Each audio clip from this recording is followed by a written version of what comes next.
First of all, go to File and choose New. Here create a new document with 1920 and 1080 pixels. Set cream color as background and press Create. Then go to File and choose Place Embedded. Select this image and hit Place. Now take the Quick Selection tool and hit the Select Subject option above. In this new Photoshop, this option selects the subject part automatically. Now hit the Layer Mask option below. Hold the Control button and hit the mask thumbnail.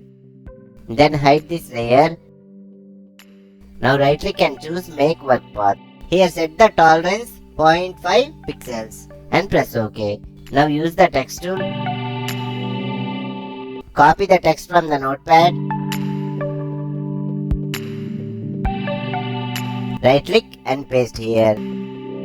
We can also adjust the text like this.